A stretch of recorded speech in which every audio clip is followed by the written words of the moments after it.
Hello friend, I am Deepak Kumar, NET JRF and GATE qualify. आज हम बात करते हैं कंडेंसेशन पॉलीमराइजेशन या बोल सकते हैं स्टेप ग्रोथ पॉलीमराइजेशन। तो सबसे पहले हम बात करते हैं व्हाट इज पॉलीमराइजेशन। जब मोनोमर यूनिट आपस में रिएक्शन करके पॉलीमर का फॉर्मेशन करती हैं तो इस प्रोसेस को हम बोलते हैं क्या, पॉलीमराइजेशन। यह बोल सकते हैं कि जब लो मोलिकुलर वेट कंपाउंड आपस में रिएक्शन करके हाई मोलिकुलर वेट कंपाउंड का फॉर्मेशन करते हैं तो इस प्रोसेस को हम बोलते हैं क्या, पॉलीमराइजेशन। अब बात करते हैं कि व्हाट इज मोनोमर यूनिट, यानी कि ऐसे ऑर्गेनिक मॉलिक्यूल जिसमें एक्टिव या बाइंडिंग साइट प्रेजेंस होते हैं, उन ऑर्गेनिक मॉलिक्यूल को बोलते हैं हम क्या, मोनोमर यूनिट। यदि ये एक्टिव या बाइंडिंग साइट फंक्शनल ग्रुप होते हैं like alcohol, acid, aldehyde, ester, amide etcetera, और इन फंक्शनल ग्रुप के थ्रू दो मोनोमर यूनिट आपस में रिएक्शन करके किसी पॉलीमर का फॉर्मेशन करती हैं तो इस पॉलीमराइजेशन को हम बोलते हैं क्या, कंडेंसेशन पॉलीमराइजेशन। क्योंकि मोनोमर यूनिट क्या करती हैं, इन फंक्शनल ग्रुप के थ्रू ही आपस में अटैच होकर क्या बनाती हैं, पॉलीमर। तो इसी वजह से इसको क्या बोलते हैं हम, कंडेंसेशन पॉलीमराइजेशन। कंडेंसेशन का मतलब है जिसमें दो मॉलिक्यूल आपस में ज्वाइंट होकर किसी कंपाउंड का फॉर्मेशन करते हैं, और साथ ही साथ क्या होता है उसमें किसी भी मॉलिक्यूल का एलिमिनेशन होता है, यानी कि वाटर का एलिमिनेशन होगा, अमोनिया का एलिमिनेशन होगा। तो ये एलिमिनेशन कब होगा, जब दो फंक्शनल ग्रुप आपस में अटैच होंगे, और जब अटैच होते जाएंगे तो लास्ट में क्या बनेगा, पॉलीमर। और इस पॉलीमराइजेशन को बोलेंगे हम कंडेंसेशन पॉलीमराइजेशन। जैसे अभी अपने बात की भाई, कंडेंसेशन पॉलीमराइजेशन क्या होता है, यानी कि जब मोनोमर यूनिट फंक्शनल ग्रुप के थ्रू आपस में अटैच होकर किसी पॉलीमर का फॉर्मेशन करती है तो उस प्रोसेस को बोलते हैं हम क्या, कंडेंसेशन पॉलीमराइजेशन। तो उसी के बेस पे हम बात करते हैं आगे। तो जो मोनोमर यूनिट होती है, हम बोल सकते हैं जो फंक्शनल मोनोमर यूनिट होती है वो भी डिफरेंट डिफरेंट टाइप की होती हैं। अगर मोनोमर यूनिट में वन बाइंडिंग साइट अवेलेबल होगी तो उससे बोलेंगे मोनो फंक्शनल मोनोमर यूनिट, यानी कि जैसे हमें इसमें दिखाई दे रहा है एग्जाम्पल में, यानी कि इसमें एक एल्कोहल ग्रुप है और इधर भी क्या है, एक एसिड ग्रुप है, यानी कि इसमें क्या है, एक एक फंक्शनल ग्रुप प्रेजेंस है। तो उसे बोलते हैं वन बाइंडिंग साइट अवेलेबल। अगर किसी में टू बाइंडिंग साइट अवेलेबल होती है उसे बोलते हैं हम बाई फंक्शनल मोनोमर यूनिट। जैसे हम यहाँ बात करते हैं यहाँ पे बोथ साइड क्या है, एल्कोहल ग्रुप अटैच है, यानी कि दो फंक्शनल ग्रुप अटैच है।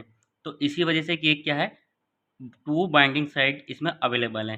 जब हम बात करते हैं इसकी तो सेम इसमें भी क्या है, दो क्या है, कार्बोक्सिल ग्रुप अटैच है, एक यहाँ पे और एक यहाँ पे, यानी कि हम बोल सकते हैं इसमें भी टू बाइंडिंग साइट अवेलेबल है। तो इसी वजह से इसको भी क्या बोलते हैं, बाई फंक्शनल मोनोमर यूनिट। अगर किसी में तीन बाइंडिंग साइट अवेलेबल होंगी तो उसे बोलेंगे हम ट्वाई फंक्शनल मोनोमर मोनोमर यूनिट। जैसे हमें यहाँ पे दिखाई दे रहा है कि इसमें तीन एल्कोहल ग्रुप प्रेजेंट है, यानी कि इसमें तीन फंक्शनल ग्रुप हैं और तीनों कैसे हैं, सेम, यानी कि इसमें तीन बाइंडिंग साइट अवेलेबल है। तो इसी वजह से क्या बोलते हैं हम इसे, ट्राई फंक्शनल मोनोमर यूनिट। और जब किसी मोनोमर यूनिट में तीन से ज़्यादा बाइंडिंग साइट अवेलेबल होंगे तो उसे बोलेंगे पाई वो पोली फंक्शनल मोनोमर यूनिट, यानी कि इसमें हमें दिखाई देगा एक फंक्शन ग्रुप यहाँ पे हो गया, एक यहाँ पे हो गया, एक यहाँ पे तीन और एक यहाँ पे चार, यानी कि इसमें चार साइड, यानी कि इसमें फोर साइड अवेलेबल होती हैं बाइंडिंग करने के लिए। तो इसी वजह से क्या बोलते हैं हम इसे, पोली फंक्शनल मोनोमर यूनिट। अब इम्पोर्टेंट चीज़ है कि हम ऐसा कौन सा मोनोमर यूनिट लें जिसके थ्रू पॉलीमर का फॉर्मेशन होगा। तो इसके लिए क्या कंडीशन है, तो कंडीशन इसके लिए ये है पहले कि जो मोनोमर यूनिट होंगी वो ऑलवेज क्या होंगी, या तो वो बाई फंक्शनल हो, या वो ट्राई फंक्शनल हो, या वो पोली फंक्शनल मोनोमर यूनिट होंगे। जब इन्हीं फंक्शनल मोनोमर यूनिट हम यूज़ करेंगे तो ही क्या मिलेगा हमें, पॉलीमर का फॉर्मेशन मिलेगा।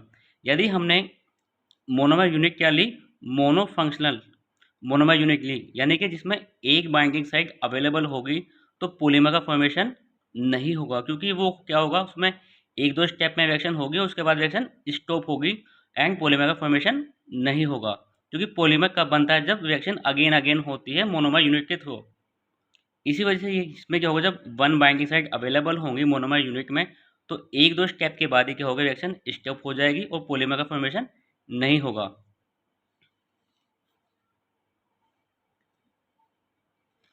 आगे हम बात करते हैं why polymer not form when monomer units are monofunctional monomer unit. तो सबसे पहले हम एग्जांपल लेते हैं कि जब दोनों मोनोमर यूनिट में क्या होंगे, वन बाइंडिंग साइट अवेलेबल होगा। जैसे हमने बात की मोनोहाइड्रिक एल्कोहल, इसमें भी एक फंक्शनल ग्रुप प्रेजेंस है। ऐसे क्या बात की हमने, मोनोबेसिक एसिड, इसमें भी क्या है, एक एसिड ग्रुप प्रेजेंस है। तो यानी कि दोनों मोनोमर यूनिट में क्या है, वन बाइंडिंग साइड अवेलेबल है। तो जब एसिड की रिएक्शन एल्कोहल के साथ होगी तो हमें पता है जब एसिड की रिएक्शन एल्कोहल के साथ होती है तो एल्कोहल का H और एसिड का OH ग्रुप यहाँ से रिमूव होगा और वाटर का एलिमिनेशन होगा। और जब ये दोनों फंक्शन ग्रुप आपस में अटैच होंगे तो क्या बनाएंगे, एस्टर ग्रुप बनाएंगे। अब हम यहाँ देखते हैं कि एस्टर की बोथ साइड में क्या है, एल्किल ग्रुप प्रेजेंस होते हैं। और हमें पता है कि जो एल्किल ग्रुप होंगे वो एक्टिव या बाइंडिंग साइड नहीं होते, तो इसी वजह से हम क्या बोलते हैं यहाँ पे कि बाइंडिंग साइड नॉट अवेलेबल, यानी कि एस्टर के बोथ साइड में क्या है, बाइंडिंग साइड अवेलेबल नहीं है। तो इसी वजह से इसकी आगे रिएक्शन किसी भी मोनोमर के साथ नहीं होगी और ये रिएक्शन यहीं के यहीं स्टॉप हो जाएगी।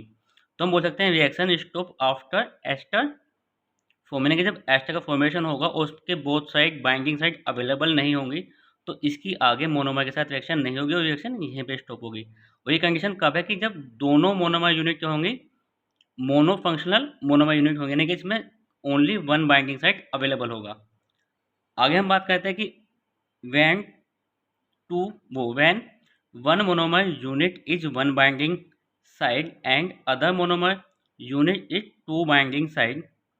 अगर हमने इनमें एक मोनोमर यूनिट ऐसे ली जिसमें एक बाइंडिंग साइड होगा और एक मोनोमर यूनिट ऐसे ली जिसमें दो बाइंडिंग साइड अवेलेबल होंगे, यानी कि हमने क्या लिया, एक मोनोबेसिक एसिड जिसमें एक फंक्शनल ग्रुप है और एक मोनोमर यूनिट ऐसे ली जिसमें दो साइड अवेलेबल है, यानी कि डाइहाइड्रिक एल्कोहल, यानी कि इसके बोथ साइड में क्या है, दो अल्कोहल ग्रुप, यानी कि एक ये वाला और एक ये वाला। तो ये क्या होगी, बायोफंक्शनल, इसमें केवल एक एसिड ग्रुप अटैच हो, तो ये क्या है, मोनोफंक्शनल। तो जब इनकी आपस में रिएक्शन होगी तो इसमें भी अगेन क्या होगा कि एल्कोहल की रिएक्शन किसके साथ होगी, एसिड के साथ।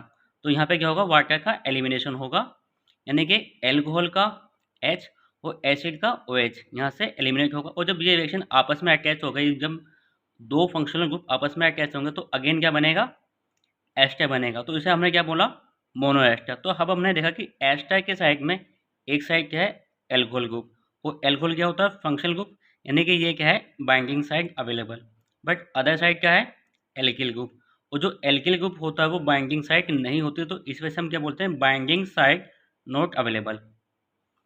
तो जिसमें एक साइड बाइंडिंग साइड अवेलेबल है तो इसकी रिएक्शन किसके साथ होगी, क्योंकि ये क्या है, एल्कोहल, तो इसकी रिएक्शन किसके साथ होगी, एसिड के साथ। और जब एल्कोहल की रिएक्शन एसिड के साथ होगी तो अगेन क्या होगा, वाटर का एलिमिनेशन होगा, यानी कि एसिड का OH और एल्कोहल का H। और जब ये ग्रुप आपस में अटैच होंगे तो अगेन क्या होगा, एस्टर का फॉर्मेशन होगा। तो एक एस्टर ये वाला हो गया और एक एस्टर ये, तो उसे क्या बोलेंगे हम, डाइएस्टर। बट हम देख रहे हैं कि दोनों एस्टर के साइड में क्या है, एल्किल ग्रुप प्रेजेंट है, यहाँ पे एक एल्किल ग्रुप एंड एक एल्किल यहाँ पे।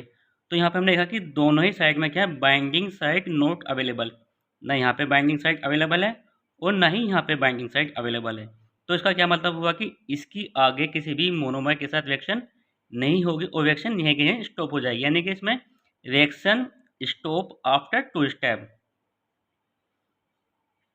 तो हमने देखा कि polymer form when both monomer units are bifunctional, trifunctional या पॉलीफंक्शनल, यानी कि जब दोनों मोनोमर यूनिट होंगे या तो बाइफंक्शनल हो दोनों के दोनों, या ट्राइफंक्शनल हो, एक बाइफंक्शनल हो या चाहे एक ट्राइफंक्शनल हो, यानी कि जब वो बाइफंक्शनल होंगी या ट्राइफंक्शनल होंगी या पॉलीफंक्शनल होंगी तो ही पॉलीमर का फॉर्मेशन होगा, अदरवाइज नहीं होगा। क्योंकि जब मोनोमर यूनिट में केवल एक बाइंडिंग साइड अवेलेबल होगी तो एक या दो स्टेप के बाद रिएक्शन कैसी हो जाएगी, स्टॉप होगी और पॉलीमर का फॉर्मेशन नहीं होगा। तो हम बात करते हैं आगे कंडेंसेशन पॉलीमराइजेशन की, जिसमें इसकी हम इसकी रिएक्शन को देखेंगे। क्योंकि हमने क्या लिया कि हमने जो दोनों मोनोमर यूनिट के इसमें क्या लिए हैं, दोनों बाईफंक्शनल मोनोमर यूनिट लिए हैं, यानी कि इसमें डाइहाइड्रिक एल्कोहल, क्योंकि इसके दोनों साइड में क्या है, एल्कोहल ग्रुप प्रेजेंस है, तो ये भी क्या होगा, बाईफंक्शनल। और एक क्या लिया हमने, डाइबेसिक एसिड, यानी कि बोथ साइड में क्या है इसके एसिड ग्रुप प्रेजेंस है, तो ये भी क्या है, बाईफंक्शनल। जब दो मोनोमर यूनिट ऐसी होंगे जिसमें बाईफंक्शनल ग्रुप प्रेजेंस होंगे तो उसमें अगेन क्या होगा कि एल्कोहल की रिएक्शन एसिड के साथ होगी, और जब एल्कोहल की रिएक्शन एसिड के साथ होती है हमें पता है कि वाटर का एलिमिनेशन होगा, तो इसका OH ग्रुप और इसका H ग्रुप। और जब ये रिएक्शन आपस, यानी कि जब ये दोनों फंक्शनल ग्रुप आपस में अटैच होंगे तो क्या बनेगा, एस्टर बनेगा। और जब रिएक्शन ऐसी अगेन अगेन फॉलो होती जाएगी आगे तो लास्ट में क्या बनेगा, पॉलीमर बनेगा। ओके, इसको हम क्या दिखाते हैं ब्रैकेट में, क्योंकि यहाँ पर जो रिएक्शन यानी कि जो फंक्शन आपस में अटैच है वो क्या आते हैं, तो एल्कोहल और एक एसिड, तो इसका क्या जाता है हमेशा, OH ग्रुप, और इसका क्या जाता है, H ग्रुप। तो हम क्या दिखाएंगे, इस साइड दिखाया हमने OH ग्रुप, जिसका OH ग्रुप रिमूव होता है और एल्कोहल का H, तो इसको हम क्या दिखाते हैं, इसको आउटसाइड दिखाते हैं किसके, ब्रैकेट के बाहर। जिससे क्या होता है, ये होता है कि इसका ऑलवेज ओ एच ग्रुप जाएगा एसिड का, और एल्कोहल का एस ग्रुप जाएगा।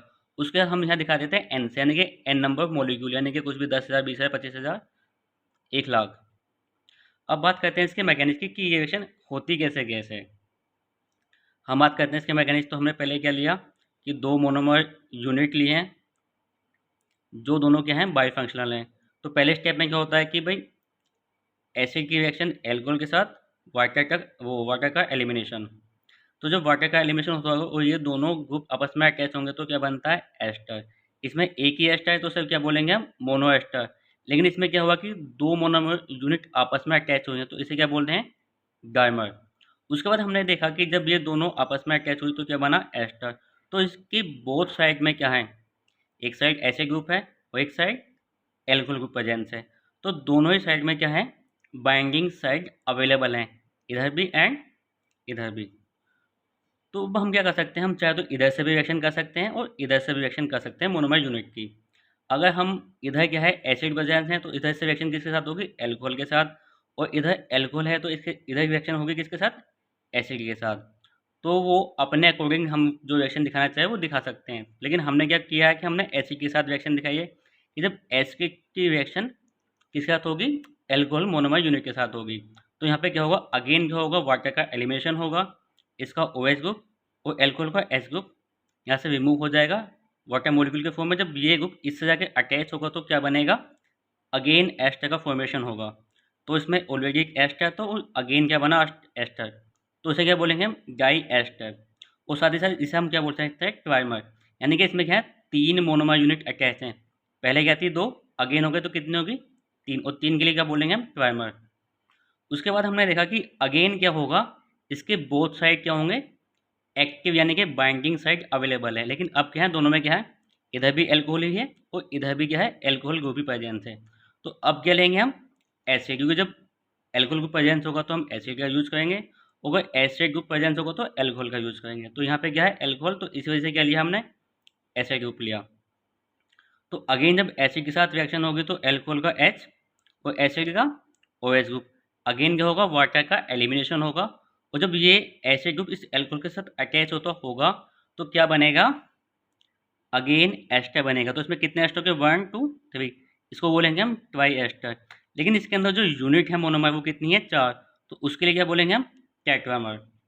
तो आगे क्या लिखा हुआ है, on condensation an molecule of dihydric alcohol. यानी कि जब ये रिएक्शन आगे फॉलो होगी और इसके रिएक्शन किसके साथ होगी, an molecule of dihydric alcohol with an molecules of dibasic acid. यानी कि जब इसकी रिएक्शन अगेन एल्कोहल ग्रुप के साथ होगी या एसिड ग्रुप के साथ होगी तो फाइनली लास्ट में क्या मिलेगा हमें, पोली एस्टर मिलेगा। कि उसमें क्या होंगे, जब तीन एस्टर ग्रुप थे उसको बोला हमने ट्राई एस्टर ग्रुप, बहुत सारे एस्टर ग्रुप होंगे तो उससे बोलेंगे हम पोली एस्टर। और जैसे इसमें जो मोनोमर यूनिट अटैच हुई थी, पहले हमने से बोला डाइमर, फिर ट्राइमर, फिर टेट्रामर।